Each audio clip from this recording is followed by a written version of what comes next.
રાધનપુરમાં પાણીસમ બાંધકામ વિવાદ જોવા મળ્યો છે। નગરસેવકે ગુણવત્તા સામે સવાલ ઉઠાવ્યા છે।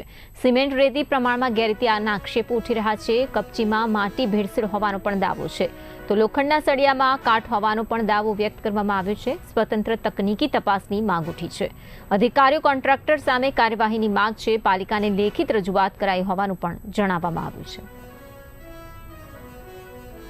રાધનપુરની અંદર જે સંપ બની રહ્યો છે પીવાના પાણીનો, એ સંપની અમે રૂબરૂ મુલાકાત ત્યાં લીધી। તો મુલાકાત દરમિયાન અમે જોયું તો કોઈ પણ પ્રકારનું મટીરિયલ એવું મજબૂત વાપરવામાં આવી રહેલ નહીં, અને એની અંદર માત્ર ને માત્ર માટી, કપચી અને રેતી, સિમેન્ટનું કોઈ પ્રમાણ છે નહીં।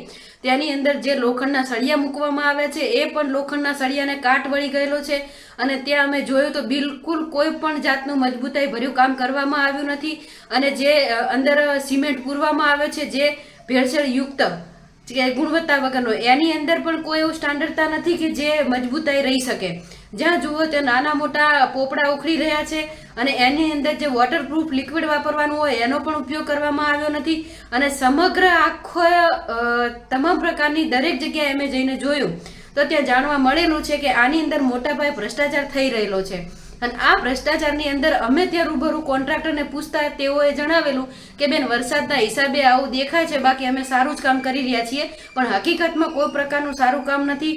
અને જે મુજબ નકશો કે જે રીતે